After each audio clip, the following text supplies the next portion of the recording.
Oke, kita balik lagi nih.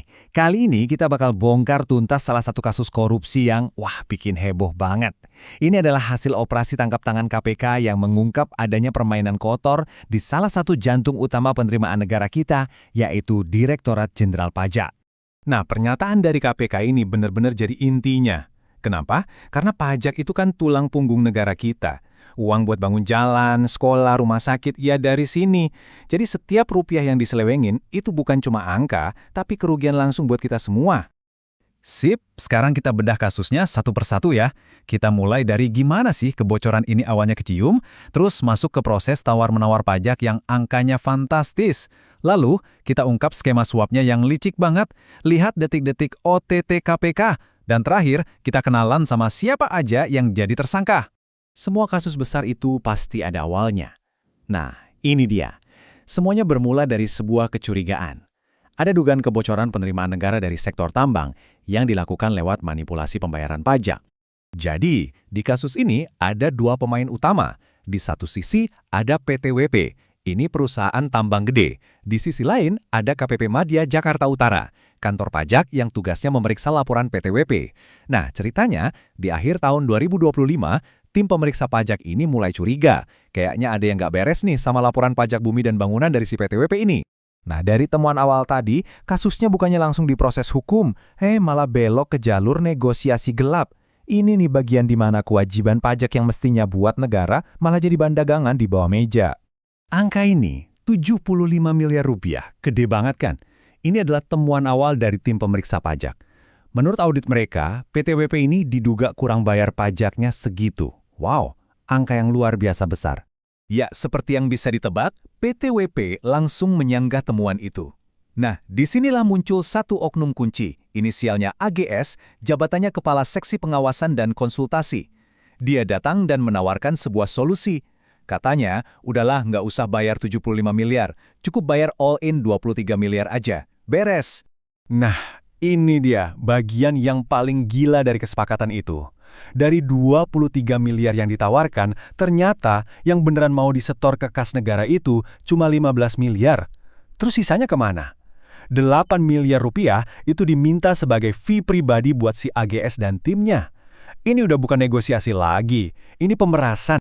Dan benar aja, pada Desember 2025, surat pemberitahuan hasil pemeriksaan yang resmi akhirnya keluar. Dan coba tebak, nilai kurang bayar pajak yang ditetapkan buat PTWP berapa? 15,7 miliar rupiah. Angkanya mirip banget sama yang disepakati di negosiasi gelap tadi. Mencurigakan banget kan? Coba kita lihat perbandingannya di sini. Dari temuan awal yang harusnya 75 miliar, yang masuk ke negara cuma 15,7 miliar. Artinya apa? Ada potensi kerugian negara hampir 60 miliar rupiah. Itu sekitar 80% dari kewajiban awal loh. Hilang begitu aja, lenyap. Akhirnya PTWP setuju, dan setelah nawar lagi, fee ilegalnya turun dari 8 miliar jadi 4 miliar rupiah. Tapi sekarang muncul masalah baru. Gimana caranya ngeluarin duit segede itu dari perusahaan tanpa ketahuan? Nah, mereka pun menciptakan sebuah skema suap yang pakai konsultan fiktif. Jadi, ini dia cara mereka menyamarkan uang suapnya. Cerdik tapi licik. PTWP pura-pura bikin kontrak, seolah-olah mereka pakai jasa konsultan dari perusahaan bernama PT NBK. Terus, mereka bayar 4 miliar ke PT NBK ini. Uang itu langsung ditarik tunai, ditukar ke dolar Singapura biar susah dilacak, baru deh diserahin ke para oknum pajak. Dan disinilah cerita ini mencapai puncaknya. Setelah uang suap itu berpindah tangan dan mulai dibagi-bagikan, tim KPK yang ternyata udah mengintai dari jauh akhirnya bergerak. Waktunya penangkapan. Jadi KPK ini sabar, mereka biarin dulu transaksi suapnya terjadi di bulan Desember. Begitu uang itu mulai didistribusikan di awal Januari 2026, nah disitulah mereka langsung sergap. Total ada 8 orang yang diamankan dalam operasi senyap tanggal 9 dan 10 Januari itu. Waktu penangkapan, KPK nemuin barang bukti yang jumlahnya fantastis.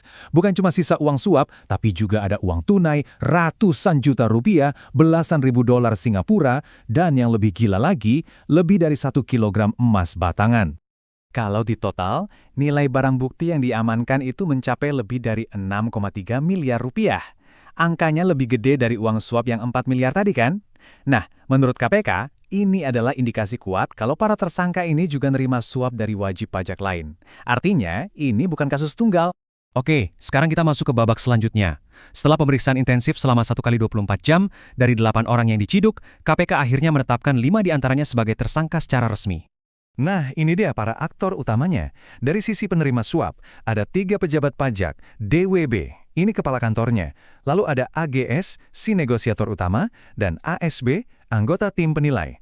Sementara dari sisi pemberi suap, ada ABD, konsultan pajak dari PT NBK, dan EY, staf dari PT WP. Lengkap dari atas sampai bawah. Kelima tersangka ini sekarang nasibnya di ujung tanduk.